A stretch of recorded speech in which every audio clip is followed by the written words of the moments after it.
अस्सलाम वालेकुम। डॉक्टर सैयद शाज़ेब। उम्मीद स्टूडेंट तो आप ठीक होंगे। आज का जो हमारा लेक्चर है सेकंड सेमेस्टर का फ़र्स्ट एड का, जो आपके लिए बहुत ही ज़रूरी फ़र्स्ट एड एक इस लिहाज से मैं ज़रा से इस पर डिस्कस भी कर दूँ आपसे कि फ़र्स्ट एड क्यों ज़रूरी है। तो फ़र्स्ट एड आपके लिए इस वजह से ज़रूरी है क्योंकि आप अगर फिर हॉस्पिटल में काम नहीं करते, फ़र्स्ट एड एक ऐसी चीज़ है जो आप किसी हॉस्पिटल में काम करने के लिए नहीं, आप बेसिक लाइफ सपोर्ट के लिए, फॉर एग्ज़ाम्पल अगर आप कहीं पे जा रहे हैं और आपको किसी रास्ते में किसी को हादसा पेश आया, तो उसके लिए आपने कौन कौन से प्रोसीजर्स अप्लाई करने हैं, कौन कौन से तरीके आपने करने हैं ताकि उससे वो बंदा बच जाए, तो वो उसकी लाइफ बच जाए। तो आपके लिए ये चीज़ें बहुत ज़रूरी हैं। As a technicians, as a health worker आपके लिए फ़र्स्ट एड बहुत ही इम्पोर्टेंट एक चीज़ है ताकि आप किसी भी इंसान को किसी भी हालत में उसको उसकी लाइफ जो है वेस्ट होने से बचाने के लिए आप फ़र्स्ट एड देते हैं। तो फ़र्स्ट एड आपके लिए इस वजह से ज़रूरी है। तो ये चीज़ याद रखिए कि फ़र्स्ट एड हॉस्पिटल में जाने से पहले जो प्रोसीजर्स होते हैं उसको कहते हैं। फॉर एग्ज़ाम्पल एक बंदा गिर गया, उसको चोट आई, तो उस चोट को एक्सीडेंट हो गया, उस बंदे को चोट आई है, तो उस चोट को उसके वहाँ से ब्लीडिंग हो रही है, उस ब्लीड को स्टॉप करने के लिए एट अ टाइम आप उस ब्लीड को स्टॉप कैसे करेंगे, उसको क्या प्रोसीजर्स करेंगे, उसकी ब्लीडिंग रुक जाए ताकि वो हेमरेज से बच जाए, ताकि अगर हॉस्पिटल से पैरामेडिकल स्टाफ आए या एम्बुलेंस आते तब तक आप उसकी जान बचाएं ताकि हॉस्पिटल तक वो ज़िंदा बच जाए। तो इसलिए आप फर्स्ट एड इस वजह से ही आप पढ़ते हैं। अच्छा, अब आते हैं हम उस पे अपने कोर्ट पे कि कोर्ट में क्या है आपके लिए। कोर्ट में आपके लिए है कि the purpose of our lifes is to be happy. ठीक है, आपकी ज़िंदगी का मकसद क्या होना चाहिए कि आप हमेशा खुश रहें। ठीक है, अब क्योंकि आप खुश रहेंगे, दलाई लामा कहते हैं जब आप खुश रहेंगे तो आप अपनी ज़िंदगी के मकासद आप खुद ब खुद पूरे करेंगे। अब आते हैं फर्स्ट एड में। भाई फर्स्ट एड क्या चीज़ है? First aid is the first and immediate assistant to any person suffering from either a minor or serious illness or injury। First aid क्या चीज़ है? एक इमीडिएट असिस्टेंस है। ठीक है, एक इमीडिएट केयर है जो आप किसी भी बंदे को देखते हैं, अगर वो माइनर इंजरी से हुई है या इलनेस उसको हुई है या सीरियस इंजरी उसको हुई है, जो फर्स्ट असिस्टेंस या इमीडिएट असिस्टेंस आप उसको देते हैं उसको क्या बोलते हैं? First aid. तो फर्स्ट एड के बारे में आपको ये बताऊं कि ये एक इमीडिएट रिस्पांस होता है हमारी तरफ से किसी भी सीरियस इलनेस के लिए या इंजर्ड बंदे के लिए। जो फर्स्ट एड या इमीडिएट असिस्टेंट होते हैं उसको क्या बोलते हैं? First aid. इसके 3 पॉइंट्स हैं जो आपसे कुछ भी पूछे कि फ़र्स्ट एड आप क्यों करते हैं। तो number first, with care provide to preserve life. क्यों करते हैं आप, किस मकसद से करते हैं, क्या वजह होती है कि आप किसी की लाइफ बचाते हैं? तो उसके लिए क्या चीज़ ज़रूरी है? आप उसको उसकी लाइफ बचाने के लिए करते हैं। दूसरी चीज़, प्रिवेंट द कंडीशन फ्रॉम वर्सिंग। आप उसकी कंडीशन वर्स होने से बचाने के लिए आप करते हैं। नंबर थर्ड चीज़, रिकवरी को प्रमोट करते हैं। 3 चीज़ें थी फर्स्ट एड। क्या चीज़ें थी? नंबर फर्स्ट एड का मतलब ये है फर्स्ट एड, एड का मतलब है मदद प्रोवाइड करना। पहला मदद क्या होगा? उसकी लाइफ बचाने के लिए जो आप करते हैं इमीडिएट असिस्टेंस देते हैं। उस बंदे को माइनर या सीरियस इंजरी उसको हुई है या इलनेस हुई है, उससे बचाने के लिए आप 3 चीज़ें करते हैं। कौन कौन सी? फर्स्ट एड क्यों करते हैं आप? नंबर फर्स्ट, उसकी लाइफ को प्रिजर्व करने के लिए। नंबर सेकंड, उसकी लाइफ को प्रिवेंट करने के लिए। एंड नंबर थर्ड, आप उसकी लाइफ को और उसकी जो रिकवरी है उसको प्रमोट करने के लिए। तो 3 पीस याद रखें। कौन से 3 पीस? 3 पीस नहीं, 3 पीस। ठीक है, पीस से याद करें। Preserve life, prevent life and promote recovery. 3 चीज़ें थी। कौन कौन सी? Preserve life, prevent the condition from worsening and promote recovery. 3 चीज़ें मैंने आपको कौन कौन सी बताई कि लाइफ को प्रिजर्व करें, लाइफ को बचाएं। उसके बाद दूसरी जो चीज़ थी मैंने आपको बताई कि उसकी कंडीशन को वर्स होने से बचाएं। और नंबर थर्ड जो थी उसकी रिकवरी को प्रमोट करें। तो फर्स्ट एड आपके लिए इसलिए ज़रूरी है। अब आते हैं जो 3 पीस आपको मैंने अभी बताए उसको 3 पीस भी बोलते हैं। और आपको अगर क्वेश्चन भी आए, क्वेश्चन आता भी है, इम्पोर्टेंट क्वेश्चन भी है ये कि what is first aid and what are the aims of the first aid. इसके मकासद क्या होते हैं फर्स्ट एड के? तो थ्री पीस से आप याद रखें, preserve life, prevent further harm and promote recovery. जो पीछे 3 पीस की मैंने बात की, अब ज़रा से इसमें डिटेल बात की कि लाइफ को हम किस तरह प्रिजर्व करेंगे। The overriding aim of the all medical care which include first aid is to save life and minimise the threat of the death.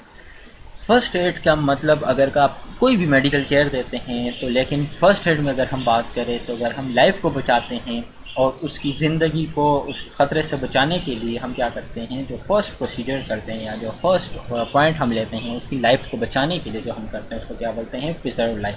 First aid का फर्स्ट मकसद यही होता है कि ज़िंदगी बचाना। Number second, prevent further harm. हम उसकी लाइफ को फर्दर हार्म से बचाने के लिए हम क्या करते हैं, हार्म को मतलब अगर उसको जो नुकसान हुआ है उसको ज़्यादा होने से बचाने के लिए हम क्या करते हैं, कोई प्रोसीजर जो करते हैं। उसके लिए बहुत सारे प्रोसीजर जो आप आगे लेक्चर्स में इंशाल्लाह पढ़ेंगे। तो सेकंड क्या चीज़ है, prevention of further harm include addressing both external factor such is moving the patient away from any cause of the harm. इसमें 2 तरह की चीज़ें होंगी। अब उसकी लाइफ को नुकसान से, ज़्यादा नुकसान से बचाने के लिए हम क्या, वो नुकसान तो उसको पहुंचा, वो ऑलरेडी इंजर्ड है, लेकिन ज़्यादा नुकसान होने से बचाने के लिए आप क्या करते हैं, आप उस पेशेंट को वहाँ से मूव करते हैं जहाँ पे वो पड़ा हुआ है। फॉर एग्ज़ाम्पल अगर वो किसी आग में है, ठीक है, आग लगी हुई है, वहाँ से जब आप बचाते हैं उसको, उस हार्म की जगह से बचाने के लिए आप जो करते हैं, तो ये फर्स्ट तरीका है। सेकंड जो चीज़ है, कुछ टेक्निक्स हो गए जो इंशाल्लाह नेक्स्ट लेक्चर में आप पढ़ेंगे, जो फर्स्ट एड के टेक्निक्स होंगे उसकी लाइफ को वॉर्स होने से बचाने के लिए जो आप प्रोसीजर करते हैं। फॉर एग्ज़ाम्पल उसको ब्लीड हुआ है तो उसको बचाने के लिए, या उसको फ्रैक्चर हुआ है तो उसको आप क्या कर दें, स्टेबलाइज़ कर ले ताकि वो फर्दर मूवमेंट ना करे और फर्दर उसमें कोई और डिफॉर्मिटी ना हो और या और कंडीशन वॉर्स की तरफ ना जाए। तो नंबर फर्स्ट, लाइफ तो आपने बचाई। अब उस बंदे को, ठीक है, लाइफ तो आपने बचाने की कोशिश कर ली, लेकिन अब वो बंदा जो है ज़्यादा उसको तकलीफ़ से बचाने के लिए, ज़्यादा नुकसान से बचाने के लिए जो आप प्रोसीजर करते हैं क्या करते हैं, prevent further harm. Number third, promote recovery. First aid is also involves trying to start the recovery process from illness or injury, and in some cases might involve completing a treatment. ठीक है, तो number third में क्या बात यहाँ पे बताई गई है कि आपने कोशिश करना है, अगर वो इंजर्ड है या इलनेस उसको हुआ है तो उसका क्या मतलब है कि उसको रिकवरी की तरफ लाने के लिए हम क्या करते हैं, उस इंजरी से बचाने के लिए तो हम कोशिश करते हैं कि उसकी रिकवरी जल्दी से जल्द हो।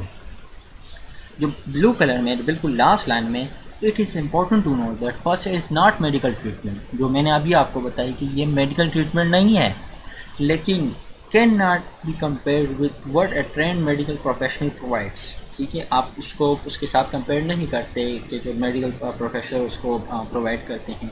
First aid involves making common sense decision in best interest of injured person. इसके लिए यही चीज़ें ज़रूरी है। आपको एज अ फर्स्ट गिवर और फर्स्ट एड गिवर, या आपको जो आप फर्स्ट एड देते हैं आपको क्विक होना चाहिए, ठीक है, और पेशेंट की प्रिवेंशन का भी ख्याल रखना चाहिए, जो आगे आपको मैं इसी लेक्चर में आपको बताऊंगा कि किस तरह अपना ख्याल रखना चाहिए और पेशेंट का भी ख्याल रखना चाहिए। तो 3 पीस के मैंने आपको बताया, ये इंपॉर्टेंट है और ये फर्स्ट एड के एम्स भी हैं। अब आते हैं फर्स्ट एड के प्रिंसिपल्स। ठीक है, अगर आपसे पूछे कोई इसके मकासद क्या है, इसके प्रिंसिपल्स क्या है, ठीक है, तो आपने क्या की बातें याद रखनी है, प्रिजर्व लाइफ तो आपने इसमें बचानी है। नंबर सेकंड, प्रिवेंट डिटोरेशन, आप डिटोरेशन से उसको बचाते हैं। रिकवरी को भी आप प्रमोट करते हैं, जो 3 पीस में हमने पढ़ लिया। टेकिंग इमीडिएट एक्शन, आपने जल्द अज जल्द कोशिश करना है। ये नहीं कि बंदा सामने पड़ा हुआ है और आप सोच रहे हैं कि भाई मैंने क्या करना है, आपने इमीडिएट रिस्पॉन्स लेना है।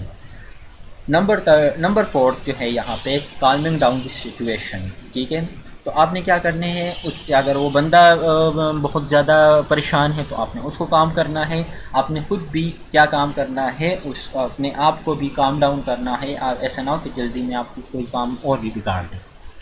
Number 5, calling for medical assistance, आपने उसी वक्त रेस्क्यू 1122 को कॉल कर देनी है कि भाई इस तरह फलां जगह पे एक्सीडेंट हुआ है, मैंने ये प्रोसीजर तो कर लिए लेकिन अभी आपका काम है।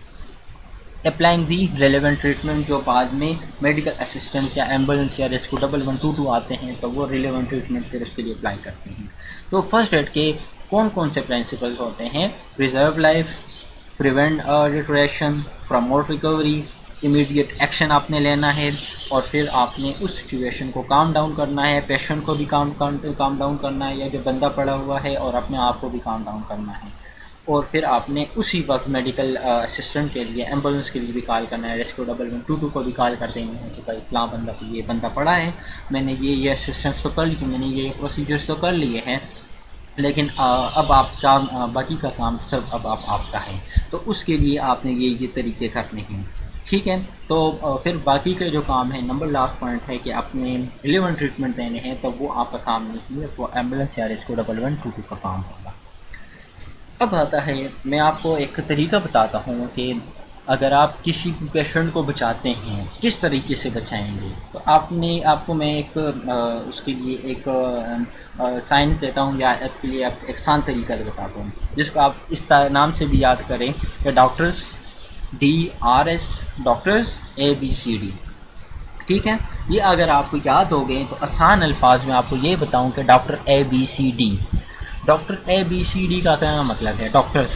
ठीक है, आप सुना भी होगा भाई डॉक्टर्स के साथ याद रखें ABCD, जब बचपन में आप सब ने पढ़ा होगा डॉक्टर ABCD। तो डॉक्टर ABCD में आपने क्या याद करनी है, D से क्या आ गया, डेंजर, R से रिस्पॉन्स, S से सेंड फॉर हेल्प, A से एयरवे, B से ब्रीथिंग, C से CPR एंड D से डिफिब्रिलेशन।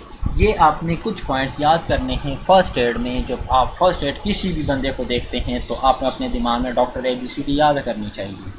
ठीक है, डॉक्टर ABC आप किस तरह दिमाग में याद करनी चाहिए, इस जो आपको ये वाला डायग्राम जो सामने नज़र आ रहा है, इसमें आपको शो तो हो रहा है कि किस तरह डेंजर है तो उसको डेंजर से बचाए, आपने रिस्पॉन्स चेक करना है। ये सारे आपको आगे जाके इसी लेक्चर में आपको मैं आगे जाके बताता हूँ, लेकिन आपने डॉक्टर ABCD से ये चीज़ याद करनी है। इस तस्वीर में आपको ये सामने नज़र आ रहा है कि D से डेंजर, R से रिस्पॉन्स, S से सेंड फॉर हेल्प, S से एयरवे, B से ब्रीथिंग, C से CPR एंड D से डिफिब्रिलेशन। तो इससे क्या निकला, डॉक्टर्स ABCD। अब अगर फ़र्स्ट एड के हम मेथड किस तरह हम करेंगे, किस तरीके से हम फ़र्स्ट एड को अप्लाई करेंगे, तो उसके लिए जैसे आपको मैंने अभी तरीका बताया, उसके लिए क्या मैंने आपको बताया, डॉक्टर्स ABCD। तो चलिए अब हम एक एक पॉइंट को डिस्कस करते हैं। D से स्टार्ट करते हैं। ठीक है, डॉक्टर्स से स्टार्ट करते हैं, DRS से स्टार्ट करते हैं। तो D से क्या मतलब है, danger. Always check the danger to you. सबसे पहले आपने क्या ख्याल रखना चाहिए कि वो जिस जगह पे आप खड़े हैं, D से बात कर रहे हैं, जिस जगह पे आप खड़े हैं, आप अपने आप के, हमारे लिए तो ख़तरा नहीं है। ठीक है, अगर आप किसी वहाँ पे आग लगी हुई, आप खुद भी उसमें कूद जाए तो आपको कौन बचाएगा। तो आपने सबसे पहले क्या देखना है, डेंजर को देखना है कि वो जगह मेरे लिए ख़तरनाक तो नहीं है।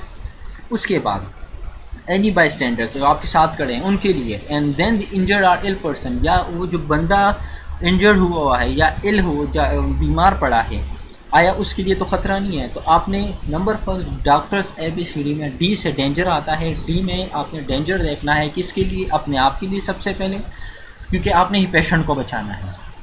आप ठीक होंगे तो पेशेंट भी बच जाएगा, जो बंदा इंजर्ड पड़ा है वो भी बच जाएगा। आप ठीक नहीं तो वो भी ख़तरे में पड़ा हुआ है, आप भी ख़तरे में छलांग लगा दे तो दोनों गए आपसे। तो आपने क्या करने हैं, check the danger to you, फिर बाई स्टैंडर आपके साथ जो खड़े हैं, फिर वो जो बंदा पड़ा हुआ है इंजर्ड, तो उसके लिए डेंजर आपने देखना होता है।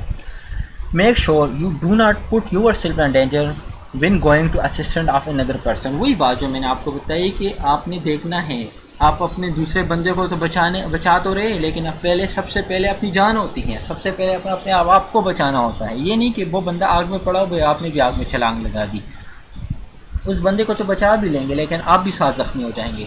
तो एक ज़ख्मी है और दूसरा भी ज़ख्मी हो जाएगा। तो इस चीज़ का आपने ख्याल रखना है। डॉक्टर्स में से D से डेंजर। R से रिस्पॉन्स आता है। रिस्पॉन्स में आपने क्या करना है कि क्या ये पर्सन जो है वो कॉन्शियस है, आया वो होश में है कि नहीं होश। अगर होश में नहीं है तो उसको किस तरह होश में लाओ।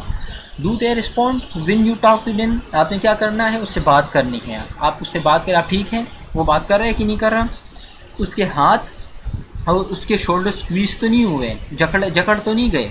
ठीक है, ये एग्जांपल्स होती हैं, ये उसके आपको एग्जांपल्स शो होते हैं उसके लिए। अगर वो बंदा कोमा में चला गया तो उसके लिए आप वो शो आपको शो कर लेगा। तो आपने क्या करना है, उसका रिस्पांस चेक करना है, पेशेंट का रिस्पांस चेक करना है। आपने उसको ख़तरे से निकाल दिया, ख़ुद को भी निकाल दिया, ठीक है, आपने ये काम कर लिया। तो आपने क्या अगर इसको पेशेंट का रिस्पॉन्स देखना है, आया पेशेंट कॉन्शियस है तो नहीं है। नंबर सेकंड, आपने उसका रिस्पॉन्स चेक करना है। नंबर थर्ड, आपने उसके हाथ देखने हैं और उसके शोल्डर को देखने हैं और उसके हाथ को टच करना है कि उसके हाथ कैसे हैं। आप फिर दूसरी जो चीज़ है, आपने उसके शोल्डर्स को स्क्वीज़ करना है। नंबर थर्ड, जो डॉक्टर्स में से एस पे आता है वो डॉक्टर तो हो गया, डेंजर और आर से रिस्पॉन्स। एस पे बात आती है कि आपने हेल्प के लिए कॉल करनी है। किसके लिए हेल्प? किसी और बंदे को नहीं, आपने एम्बुलेंस के लिए कॉल करनी है। Call 1122 and don't forget the answer question asked by the operator. वो आपसे फिर पूछेगा आप भाई आप कहाँ पे हो, आपने उसको कॉल तो कर ली, फिर आपने उसको सवाल के जवाब भी दिए, वो आपसे सवाल पूछेगा बंदा कैसा है, आपने क्या किया, उस इलाके का पता क्या है और आप कौन है, वो आपको पूरी डिटेल आपने उसको प्रोवाइड कर देनी है ताकि जल्द से जल्द उसकी लाइफ बचा सकें। अब आता है एयरवे पे, ठीक है। डॉक्टर्स तो हो गया, अब ABCD में ए पे बात आती है, तो ए से हमें आता है एयरवे। एयरवे में आपने क्या देखना है? आपने सबसे पहले देखना है कि आया उस पर्सन की एयरवे, उस जहाँ से वो सांस लेता है, आया वो बंदा जो है सांस ठीक ले रहा है कि नहीं ले रहा। If the person is respond, अगर वो बंदा रिस्पॉन्ड कर रहा है, दे आर कॉन्शियस, अगर वो रिस्पॉन्ड कर रहा है, वो सांस ले रहा है, तो वो ठीक है, वो ठीक है, होश में है। And their way is clear, assist how to help them with any injury. सबसे पहले आपने क्या कर देना है, उसकी एयरवेज को चेक करना है। आपने उसको ख़तरे से निकाल दिया, ठीक है, डेंजर्स में ख़तरे से निकाल दिया, उसके रिस्पॉन्स देख लिया कि वो होश में है कि नहीं होश। फिर आपने हेल्प की कॉल तो कर ली, लेकिन हेल्प जब तक आएगी, रश है, सड़कें बंद हैं, बारिश हो रही है, हालात ख़राब है, सड़कें बंद हैं, नहीं पहुंच सकते, तब तक आपने क्या कर देना है, आपने उसके एयरबेस को देखना है, जहाँ से वो सांस ले, आया वो क्लियर है कि नहीं क्लियर, ठीक है, आया वो बंदा सांस ले रहा है कि नहीं ले रहा। फिर आपने उस बंदे से रिस्पॉन्ड लेना है कि आया वो कॉन्शियस है कि नहीं कॉन्शियस, आया उसके एयरबेस क्लियर है कि नहीं क्लियर। तो आपने ये चीज़ करनी है। Number third, if the person is not responding and they are unconscious, अगर वो बंदा बेहोश पड़ा हुआ है, वो आपको रिस्पॉन्ड ही नहीं कर रहा, you need to check their airways by opening their mouth and having look inside. तो आपने क्या करना है, उसका मुंह खोलना है और उसके एयरवेज को देखना है, उसके माउथ को देखना है, अंदर की तरफ उसमें देखना है कि आया वो किसी वजह से ब्लॉक तो नहीं है। If their mouth is clear, अगर उसका मुंह जो है वो क्लियर है, उसमें कोई चीज़ इस तरह कोई मसला नहीं है, वो क्लियर है, टेट देयर हेड जेंटली बैक, ठीक है, आपने क्या कर देना है, उसका हेड जो है बैक साइड से उसको ज़रा सा लेफ़्ट कर ले और उसका चिन जो है उसके और रिब्स के साथ टच हो जाएगा, ठीक है। तो आपने क्या कर देना है, उस बंदे को उसके हेड को ज़रा सा जेंटली लिफ्ट कर देना है, ठीक है, पीछे की तरफ से ज़रा सा लेफ़्ट कर देना है ताकि ब्रीथिंग जो है नॉर्मल हो जाए और उसकी ब्रीथिंग चेक करें। If the mouth is not clear, ठीक है, place the person on their side, open there mouth and clear the contents. आपने क्या कर देना है, अगर इस तरीके से भी उसके माउथ को देखना है कि आया उसका माउथ क्लियर नहीं है, तो आपने क्या कर देना है, उसके माउथ को क्लियर कर देना, अगर उसमें कुछ भी हो तो उसको आपने क्लियर कर देना है और फिर आपने उसके हेड को उस तरह बैक से टिल्ट करके उठा के और उसके चिन को उसके साथ टच करके, उसके रिब्स के साथ टच करके आपने उसकी ब्रीथिंग को चेक करना है। तो ये ज़रूरी चीज़ है airways. B, doctor A B. अब बी पे बात आ गई, ब्रीथिंग का मतलब है एयरवे तो चेक कर लिया, अब आपने ब्रीथिंग चेक करनी है। किस तरह चेक करनी है, check the breathing by looking their chest movements up and down, ठीक है। आपने उसकी चेस्ट को देखना है, ज़रा से टाइम के लिए देखना ही, आपके पास इतना टाइम नहीं होता है, जो मैंने आपको फर्स्ट में बताया कि आप इमीडिएट रिस्पॉन्स लेते हैं, तो उसमें आपको मैं क्या बताऊं कि आपने उसकी ब्रीथिंग को चेक कैसे करेंगे, उसके चेस्ट मूवमेंट को देखिए, वो अप डाउन होंगे, वो सांस ले रहा होगा। Listening by putting your ear near to their mouth and nose, इससे शो नहीं हो रहा तो आप अपने कान जो है उसके नाक के साथ टच करें और महसूस करें आया वो सांस ले रहा है कि नहीं।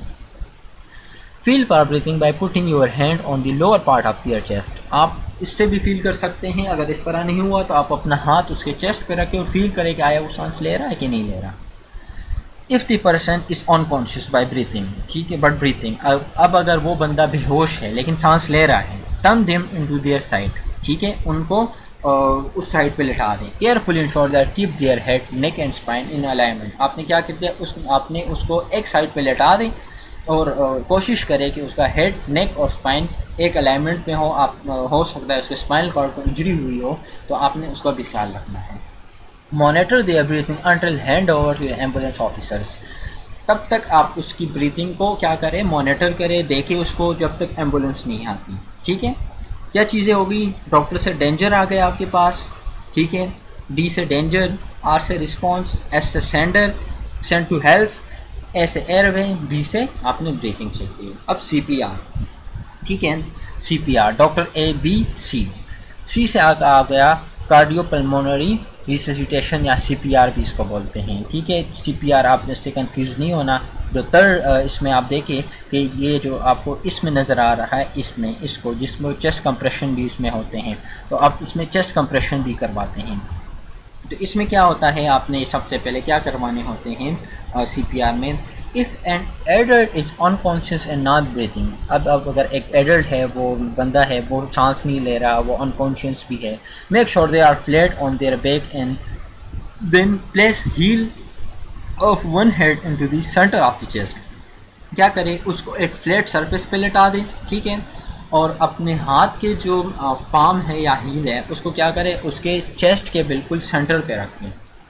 Your other head on the top, एक हाथ इस तरह रखें, दूसरा हाथ उसी हाथ के ऊपर रखें। प्रेस डाउन फिमली एंड स्मूथली, कोशिश करें, अगर आपको ये प्रोसीजर का तरीका नहीं आता तो कोशिश ना करें, क्योंकि इससे आप उसके पेशेंट के रिब्स भी तोड़ सकते हैं। तो कोशिश करें कि स्मूथली एंड फिमली ये कंप्रेशन करें। Compress to 1/3 of their chest depth, आप क्या करें, उसके चेस्ट को प्रेस करें 1/3 तक। कितने टाइम के लिए, 30 टाइम्स। आप उसके चेस्ट को क्या करें, कंप्रेस करें 30 टाइम्स। गिव 2 ब्रेथ्स, ठीक है, उसको सांस, वो सांस ले रहा है कि नहीं ले रहा, आप खुद भी सांस लें, फिर करें। To get in the breath and tilt their head back gently to left their chin. फिर आप क्या करें, कुछ सेकंड्स के लिए छोड़ दें और फिर उसके हेड को उसी तरह कंडीशन में क्या करें, उसके हेड को टिल्ट करें और उसके चिन को उसके साथ लेके आए और उसके माउथ को खोलें। Keep going with the 30 compression and 2 breaths at the speed of approximately 5 repetition in 2 minutes। 2 minutes में आप कितने करेंगे, 2 मिनट्स में आप 30 कंप्रेशन करेंगे, ठीक है, और 5 रिपीटिशन 2 मिनट्स में 5 रिपीटिशन के साथ 30 कंप्रेशन करेंगे। ठीक है, समझ आ गई आपको क्या करना है। 2 मिनट में आपने क्या तरीका करना है, उसके सबसे पहले एक हाथ उसके चेस्ट के बिल्कुल मेट पे रखना है, दूसरा उसी हाथ के ऊपर रख देना है और फिमली एंड स्मूथली उसको कंप्रेस करें। कितने टाइम के लिए, 2 मिनट के लिए। आपने 2 सेकंड के उसके साथ गैप के साथ, ठीक है, सांस के साथ आपने उसको गैप रख के 30 कंप्रेशन देने हैं 5 रिपीटिशंस के साथ। ठीक है, अब आते हैं डिफिब्रिलेटर, जो लास्ट है doctor ABCD। Defibrillator for unconscious adult who are not breathing. ठीक है, अप्लाई ऑटोमेटिक एक्सटर्नल डिफिब्रिलेटर। अब अगर आपके पास ये डिफिब्रिलेटर नहीं होता तो आप माउथ टू माउथ रिस्पायरेशन भी कर सकते हैं, ठीक है, ज़रूरी नहीं है। लेकिन डिफिब्रिलेटर इसका मकसद यहाँ पे ये है कि अक्सर बहुत सारी जगहों पे फर्स्ट एड जो किट्स होते हैं उसमें डिफिब्रिलेटर पड़ा होता है, जो उसको क्या आर्टिफिशियल रिस्पायरेशन भी आप उसको बोल सकते हैं। ठीक है, they are available in many public places, clubs, organisation वगैरह हर जगह पे मौजूद होते हैं ये डिफिब्रिलेटर। अगर वो बंदा आप इस तरीके से वो नहीं कर रहा तो आप उसको क्या करें, जब तक एम्बुलेंस नहीं आती आप तब तक उसको AED पे रखें और डिफिब्रिलेटर पे रखें। An AED is a machine that delivers an external shock to the cancer any irregular heartbeat, arrhythmia in effort their normal heart beating to reestablish itself। अगर वहाँ पे इरेगुलर हार्ट बीटिंग हो रही है तो AED की वजह से क्या होगा, वो बंदा क्या करेगा, वो बंदा उसको अगर एरिथमियाज उसको हो रहे हैं, इरेगुलर हार्ट बीट्स हो रहे हैं तो वो बंदा नॉर्मल की तरफ आएगा। Just follow the instruction and pictures on the machines. ठीक है, उस मशीन पे लिखे होते हैं कि आपने क्या क्या प्रोसीजर्स करने हैं, क्या करना है, वो उस पर लिखे होते हैं। On the package of the pads, voice promotes if the person responds to defibrillation, turn them onto their side and tilt their head to maintain their airways. Some AEDs may not suitable for the children। और इसमें ये कोशिश करें कि defibrillator, अगर आपको उस तरीका आपको लिखना पढ़ना नहीं आता तो आप डिफिब्रिलेटर बिल्कुल यूज़ नहीं कर सकते, लेकिन आपने कोशिश कर देना है कि उसको आप देखें और उसको समझने की कोशिश करें कि ये मशीन किस तरीके से काम करती है। और कुछ AEDs यहाँ पे लिखा गया है कि कुछ AEDs बच्चों के लिए नहीं होते क्योंकि उनके हार्ट बीट्स ऑलरेडी ज़्यादा होते हैं और डिफिब्रिलेटर के साथ वो और भी ज़्यादा हो सकते हैं। तो घबराना नहीं है। फ़र्स्ट एड क्या चीज़ है? अगर फ़र्स्ट एड में अगर आपको डॉक्टर ABCD आता है तो आप काम करेंगे, आपने अपने आप को भी काम रखना है, ना कि आप अगर आप इस तरीके से याद करें कि आप ये कहें कि फ़र्स्ट एड हमने किस तरीके से देना है, तो बस दिमाग में ये चीज़ें याद रखें, डॉक्टर ABCD। नेक्स्ट लेक्चर जो हमारा इंशाल्लाह होगा वो बैंडेजेस और जो ड्रेसिंग होगी, किस तरीके से अगर उस बंदे को इंजरी हो गई है, ठीक है, आपने उस बंदे की जान तो बचाई, लेकिन कब बाज़ों का इस तरीके से ये भी होता है कि वो उस बंदे को वुंड हो जाते हैं, इंजरीज़ हो जाते हैं, बहुत हैवी इंजरी हो जाते हैं, उसकी वजह से उसे ब्लीड होते हैं। तो उसके लिए हम कुछ जो प्रोसीजर्स करते हैं उसको ड्रेसिंग बोलते हैं, और उसकी जो ड्रेसिंग के लिए जो ड्रेसिंग में खुद एक प्रोसीजर होता है, उस प्रोसीजर को ठीक करने के लिए हम क्या करते हैं, बैंडेजेस करते हैं। नेक्स्ट लेक्चर इंशाल्लाह हमारा इस पे होगा। अब अगर किसी भी स्टूडेंट को समझ नहीं आई, मेरे इस लेक्चर से समझ नहीं आई, तो फिर मुझसे इस ईमेल पे कांटेक्ट करें और आपको इंशाल्लाह आपके लेक्चर के नोट्स मिल जाएंगे। तो उम्मीद है आप सबको समझ आ गई होगी। कोशिश करें, ये इम्पोर्टेंट एक फ़र्स्ट एक इम्पोर्टेंट है, और ये जो फर्स्ट लेक्चर है ये बहुत इंपॉर्टेंट है। पेपर में यही इसमें से बहुत सवाल आते हैं, लॉन्ग क्वेश्चंस भी आते हैं, MCQs भी इसी से आते हैं। तो आपने और प्रैक्टिकल लाइफ के लिए आपने डॉक्टर ABCD याद करना है। जो भाई अगर आप इस तरह डॉक्टर ABCD आसान टर्म्स में, आप डॉक्टर से DRABCD से आपने उसके जो मैंने आपको ये बताया, इकोनॉमी में बताया, तो आपने उसके साथ साथ याद करनी है। कोशिश करें इसके MCQs बनाएं 15-15, 20-20, तो ये आपके लिए पेपर में आसानी हो, क्योंकि आप आसानी से इजीली बैठे होते हैं, लेक्चर को साथ साथ सुनते जाए और MCQs बनाते जाए, या नोट करते जाए और MCQs बनाते जाए। थैंक यू, अपना ख्याल रखें। इंशाल्लाह नेक्स्ट मुलाकात होती है आपसे। अल्लाह हाफ़िज़।